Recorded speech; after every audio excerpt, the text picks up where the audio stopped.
Olá, queridos, amados irmãos da Igreja Batista Barão da Taquara e a todos os demais que acompanham esta transmissão, juntando-se ao povo querido desta igreja amada nesta conferência sobre família.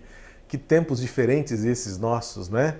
Trago aqui um abraço da Igreja Batista do Meia, que vive exatamente a mesma situação que os irmãos. Há 15 dias nós estivemos reunidos também em conferência online sobre família e foi surpreendente porque, se por um lado foi muito diferente estarmos participando de uma conferência sobre família de casa em casa, por outro lado foi tão proveitoso e tão rápido a fazer acontecer, porque trouxemos pregadores de fora, de São Paulo, de Petrópolis, e o seu pastor também nos abençoou, nos brindando, com a abertura na quinta-feira, dia 14 de março, quando há 15 dias nós fizemos a nossa conferência online. Tempos diferentes esses que estamos vivendo, que se por um lado nos impõem tantas lutas, tanta ansiedade, tanto medo, tanta incerteza, por outro lado nos dá tantas oportunidades. Eu quero registrar aqui a minha gratidão ao pastor Novaes, tanto pelo convite a estar aqui com vocês hoje, como também por ter aceitado o nosso convite e nos ter abençoado de forma tão grande naquela mensagem que nos trouxe na abertura da nossa conferência online. Se você não ouviu, está no nosso canal. Depois, quando tudo isso aqui acabar, quando você tiver um tempinho, pode nos visitar e ouvir a mensagem tão preciosa que o pastor Novaes nos trouxe sobre a parábola dos dois filhos, não é? Como ele assim nos ensinou. É muito bom estar aqui com vocês nesta noite pensando sobre família. Justamente num tempo em que nossas famílias estão obrigadas a ficarem em casa e estão tendo de redescobrir e ressignificar o que é ser família à força. A rotina mudou drasticamente. O trabalho que era do trabalho veio para ser feito em casa. Aquilo que nós gostávamos de usufruir como liberdade, espontaneidade, acabou e tivemos que reinventar a nossa rotina doméstica. Eu tenho uma filha de 17 anos que tem sofrido muito esse desafio de estudar em casa, né? Em ano de vestibular, em ano de provas importantes, decisivas, ela tem que se readaptar, reaprender a estudar e conviver com esse aprendizado sem a companhia dos seus colegas, sem a descompressão que eventualmente o convívio social acaba realizando e promovendo. E o que dizer dos pais que têm filhos menores? Bebês já ficam em casa de qualquer jeito, né? Mas imagina os pais que têm filhos aí na idade de 4 a 8, 9 anos, que estão no auge da energia biológica, né? Que precisam de espaço, que precisavam descer ao playground, que precisavam ir à rua, que precisavam dar uma volta para gastar energia, e agora estamos todos reclusos em nossas casas, com a nossa rotina tão limitada, com esta liberdade tão desfavorecida. O que dizer também dos pais, não é? E casais que tiveram que reencontrar uma rotina, redescobrir suas tarefas, porque tiveram de trazer para casa os trabalhos de casa, tiveram que reorganizar a rotina das próprias tarefas domésticas. Aqui em casa, por exemplo, como eu sei que em muitas casas, nós, por prudência, decidimos deixar a nossa auxiliar, a nossa empregada doméstica em casa para cuidar dela, para que também nos cuidássemos. E tivemos então que assumir tudo, né? Limpeza, rotina, alimentação, manutenção, conservação.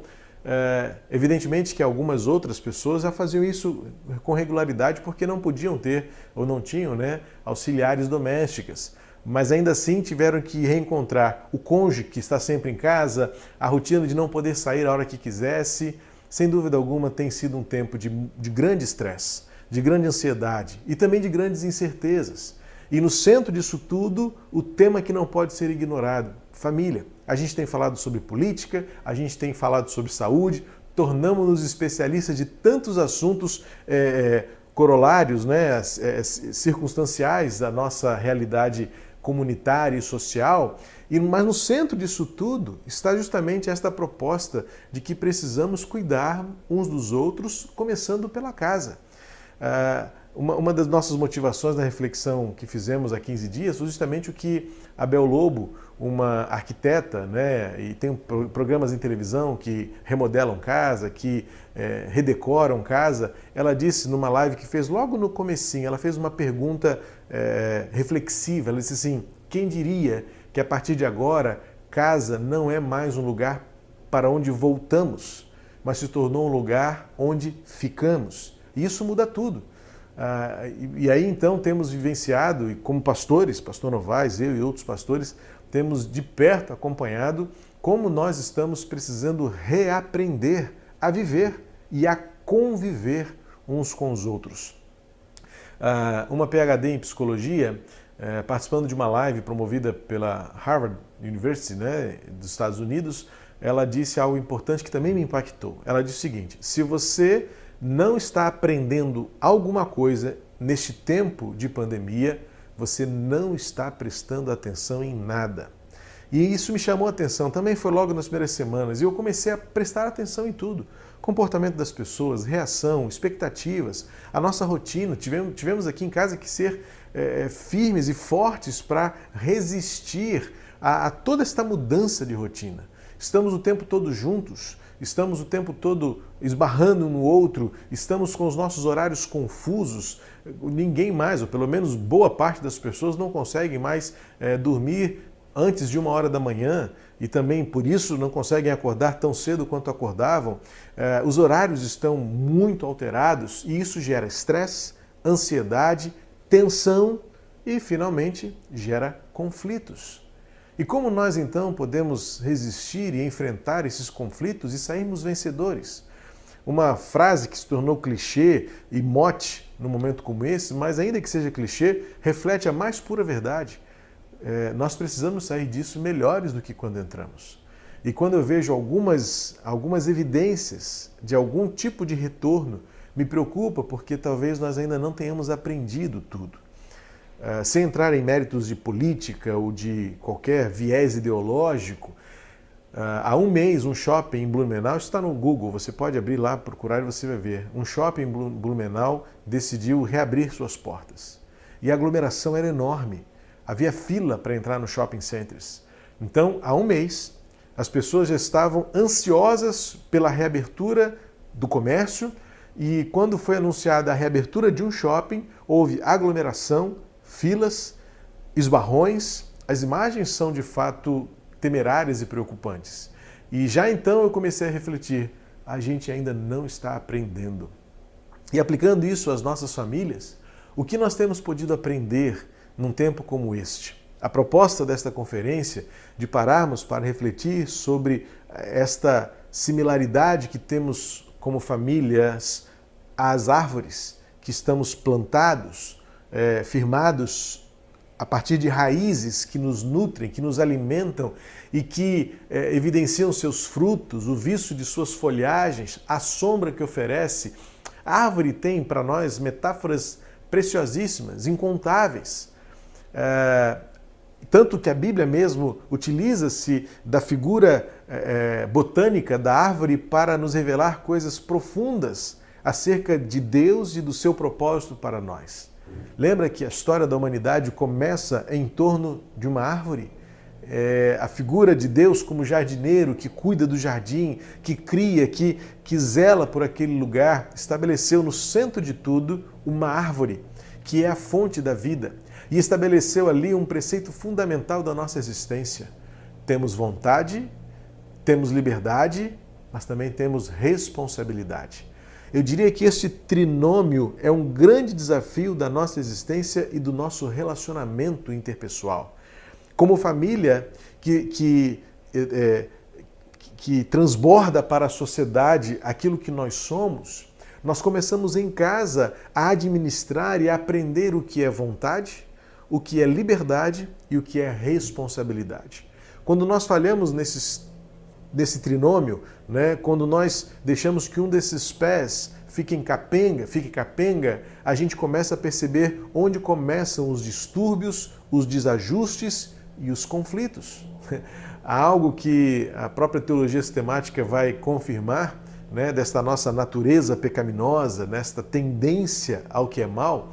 Eu sempre gosto de lembrar que uma criança, um bebê, a primeira reação que ele mostra e apresenta aos seus pais é a sua vontade negativa, a sua rebeldia e a sua rebelião. Você que é pai de criança, que está aprendendo a viver, você deve ter percebido qual é a primeira reação que a criança faz quando ela começa a expressar vontade. ela fecha a boca e diz: Já tentou alimentar uma criança quando ela não quer ajudar você a alimentá-la? Ela cerra seus lábios, ela fecha bem sua mandíbula e diz: A primeira reação que o ser humano tem, não. Uma rebeldia latente, uma vontade própria já transbordando além das suas expressões. Essa é a nossa realidade. E a árvore da vida, lá no Éden, vai nos mostrar que Deus já queria nos ensinar a lidar com a nossa vontade, com a nossa liberdade e especialmente com a nossa responsabilidade. O tema proposto para esses dias é muito apropriado, porque o Salmo 1, que introduz todo o livro de Salmos, de fato parece ser uma síntese, um preâmbulo de tudo aquilo que viria a ser apresentado nos demais 149 cânticos do livro dos Salmos. O salmista vai dizer que há um contraste. Existe um senso comum que diferencia uma pessoa da outra. Aqueles que escolhem um caminho progressivo para o mal e aqueles que escolhem uma atitude, uma postura que vai trazer a ele a recompensa de uma vida abundante.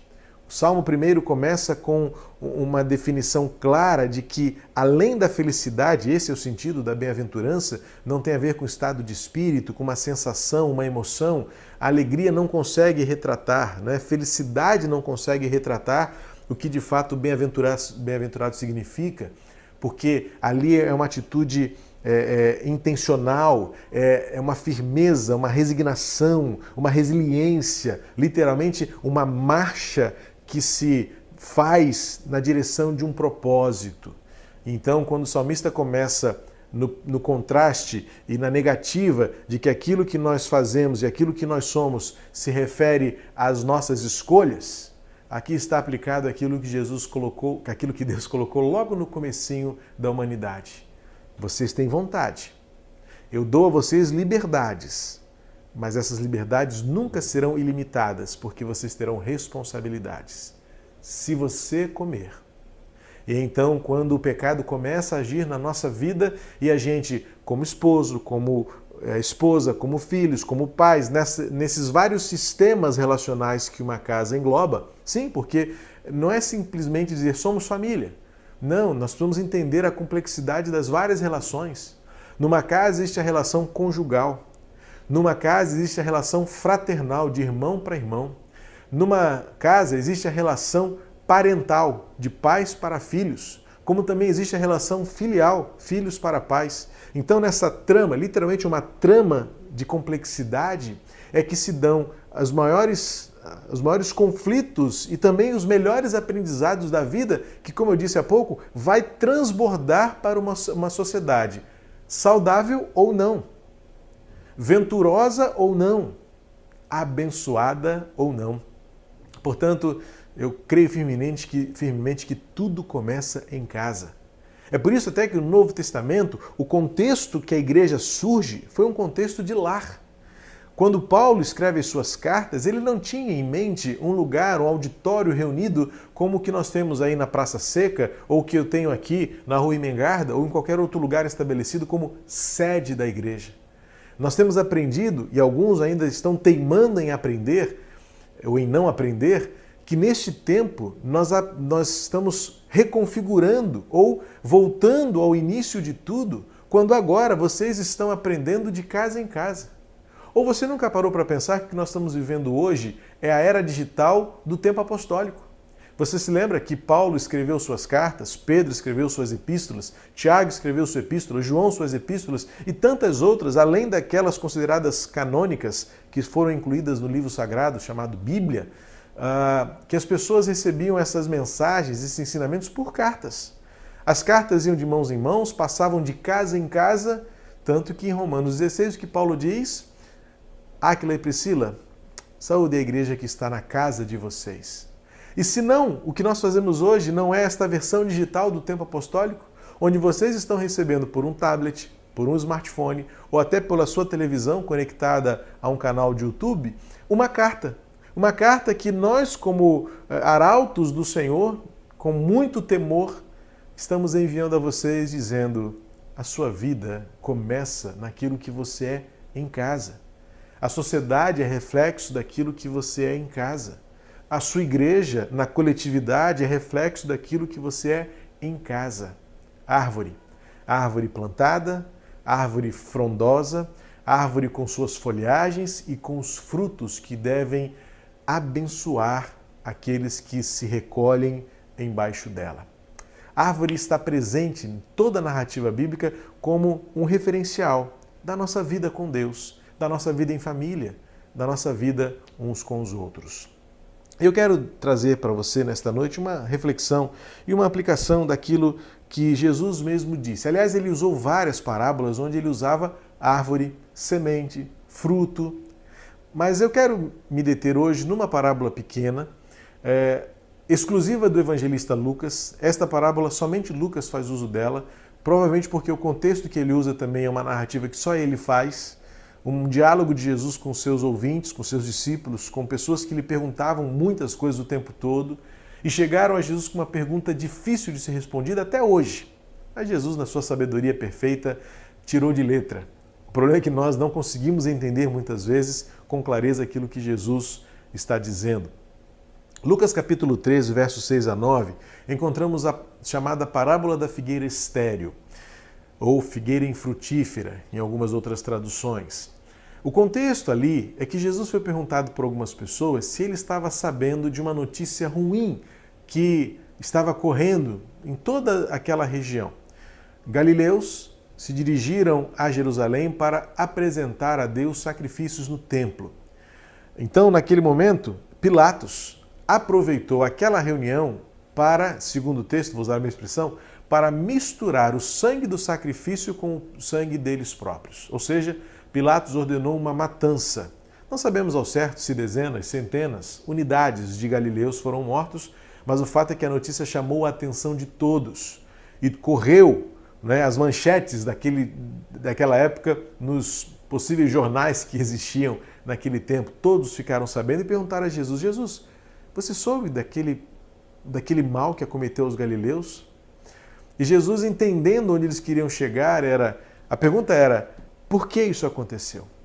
Ou até aprofundando mais essa reflexão, assim, por que Deus permitiu que homens que foram a Jerusalém cultuar ao Senhor fossem mortos de forma tão violenta e tão injusta por Pilatos? E aí, Jesus, conhecendo o coração deles, no início do capítulo 3, vai responder: vocês acham que eles eram mais pecadores do que vocês? E talvez por isso estivessem pagando ou recebendo uma pena, uma punição pelos seus pecados? E aí o próprio Jesus traz um outro caso. E aquelas pessoas que morreram pela queda da torre, vocês acham que elas também estavam pagando por algum pecado? Jesus faz uma pergunta retórica. Esse tipo de pergunta, ela provoca você refletir que a resposta é mais óbvia do que você pode pensar. Então, Jesus pergunta: vocês acham que eles eram mais pecadores do que vocês? A resposta óbvia, porque era retórica, sim, claro que não. Depois Jesus pergunta: e aqueles que morreram com a queda da torre? Aquele sofrimento injustificável, uma tragédia, uma fatalidade. Jesus pergunta: vocês já acham que eles seriam mais pecadores do que vocês? Obviamente não, porque Jesus termina no versículo 5 com uma declaração contundente dizendo: digo a vocês que não eram, mas se não se arrependerem, todos vocês também perecerão. Ou seja, Jesus está dizendo que há algo que nos torna exatamente iguais uns aos outros. Somos todos suscetíveis a males, a dores e sofrimento. A partir daí, então, Jesus passa a contar uma parábola, chamada Parábola da Figueira Estéril. E é onde eu quero tirar algumas lições preciosas para nós nesta noite e para você como família de Deus reunida em sua casa. Jesus conta a parábola e diz o seguinte: Jesus contou a seguinte parábola: certo homem tinha uma figueira plantada na sua vinha e, vindo procurar fruto nela, não achou. Então disse ao homem que cuidava da vinha: já faz 3 anos que venho procurar fruto nesta figueira e não encontro nada. Portanto, corte-a, porque ela ainda está ocupando inutilmente a terra. Por que ela ainda está ocupando inutilmente a terra? Mas o homem que cuidava da vinha respondeu: Senhor, deixa ainda este ano, até que eu escave ao redor dela e ponha estrume. Se vier a dar fruto, muito bem. Se não der fruto, o Senhor poderá cortá-la. A história conta de uma figueira plantada no meio da vinha. Isso era muito comum. Era muito comum porque era uma forma de cuidar de duas espécies ao mesmo tempo, porque o cuidado que a vinha recebia dos seus viticultores era transferido para esta figueira e ela, em tese, deveria dar fruto tanto quanto as videiras dessem. Porém, havia algo peculiar nesta árvore, nesta figueira. Há 3 anos já ela não produzia frutos. Na verdade, já havia passado muito tempo em que o dono daquela vinha observava aquela árvore e ela não produzia os frutos que ela deveria produzir. E então vem a sentença: corte-a, porque ela está se tornando uma árvore inútil e tirando do solo tudo aquilo que o solo pode dar como nutrientes, vitaminas, seivas, mas ela não está produzindo o que eu preciso que ela produza: figos. Corte-a. Então entra na história o agricultor. Entra no meio dessa história o intercessor que diz ao dono da vinha: vamos esperar um pouco mais. Talvez se eu fizer um tratamento em volta dela, cavar uma vala, isolá-la daquilo que em princípio pode ser um grande risco para ela, ameaças, vermes, pragas, e colocar aqui um pouco de esterco, de adubo. Deixa eu adubá-la um pouco mais. Vamos dar a ela mais um ano de vida. E quem sabe, se daqui a um ano ela não poderá dar fruto, e ela então permanecerá viva aqui. Se depois não der fruto, ok, cumpra-se a sua vontade, disse o jardineiro. Essa parábola não é difícil de entender, não. Esta parábola ela tem uma verdade tão bela acerca da graça e da misericórdia de Deus, que nos ensina, como famílias, semelhantes a árvores, que também devemos dar frutos. Deus espera que nós frutifiquemos aquilo que Ele tem em nós e aquilo que Ele quer revelar a nós para transbordar para o mundo, frutificar além das nossas paredes, vida e bênçãos nesta geração. Eu li recentemente uma referência, se não me engano foi um padre que disse o seguinte: uma árvore não faz barulho para crescer, mas quando ela cai, o estrondo é muito grande.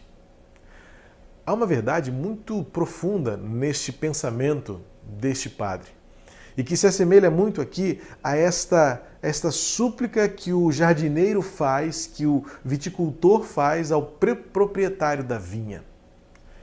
Cortar uma árvore é doloroso demais. Cortar uma árvore é você, em instantes, destruir aquilo que uma vida inteira levou para construir. Agora nós vemos aqui o viticultor, que para muitos estudiosos representa o próprio Jesus Cristo aqui, intercedendo ao Senhor eterno, ao Pai eterno, mais uma chance para a humanidade, mais uma chance para a família. E ele se dispõe, ele se propõe a fazer o que está ao seu alcance, fazer para que aquela árvore torne-se uma árvore frutífera e cumpra o propósito para o qual ela foi plantada naquele lugar: produzir figos. E neste momento, então, nós vamos observar que existe alguém que é mais interessado que qualquer outra pessoa em manter esta árvore de pé. Porque quando a árvore cai, ela faz um estrago muito grande. Árvores demoram a crescer. Árvores precisam de cuidado. Árvores precisam de paciência. Árvores precisam de espera. Alguém já disse que se você quer abençoar as próximas gerações, você precisa plantar árvores. Se você quiser alguma coisa instantaneamente, faça aquilo que começa hoje e acaba amanhã. Mas alguma coisa que vai transformar as próximas gerações é plantar árvores. Muitas vezes, árvores que são plantadas hoje só poderão dar frutos para a terceira, segunda, terceira geração. Existem árvores que dão fruto mais rapidamente, mas elas também morrem rapidamente. Justamente neste paralelo de essência do que essa geração em que vivemos e a realidade do propósito de Deus para nós, vivemos numa geração instantânea, imediatista, tudo para agora, tudo pelo prazer, tudo pela sensação. Vemos os valores do reino de Deus que nos remetem à eternidade, a um tempo imensurável, mais profundo. Vemos aqui a história de uma figueira que já havia passado muito tempo e não havia dado um fruto sequer. E então, no senso de justiça e juízo, o dono da vinha diz: ela não serve para nada. Mas então vem alguém que intercede e intervém dizendo: se eu puder fazer alguma coisa, esta árvore ainda tem esperança. Assim é o que Jesus fala para nós. Evidentemente que muitas vezes nós achamos que a poda ou até mesmo o corte definitivo é a solução mais rápida. Mas o barulho que faz, o estrago que faz. Você já viu uma imagem de uma árvore sendo cortada? Ela não cai sozinha. Uma árvore, quanto maior ela for, ela leva consigo tantos outros arbustos no caminho da sua queda. Lembre-se disso. Raramente uma árvore cai sozinha. Ela leva consigo outras árvores menores, outros arbustos menores. E ao cair no chão, o estrondo é muito grande. Mas pode pensar como medir o barulho que ela fez para crescer à altura que chegou? Praticamente nenhum. Árvores que crescem não fazem barulho, mas quando caem, o estrondo é enorme.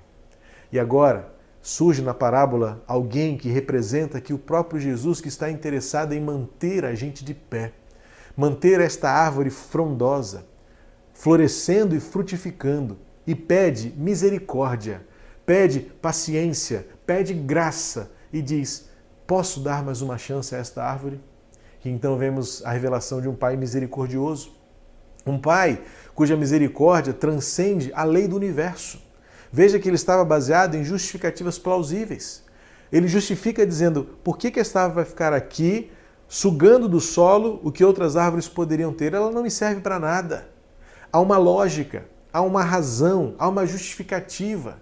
Mas existe uma realidade muito além, muito maior do que justificativas racionais. O princípio da misericórdia e a lei da graça e do amor.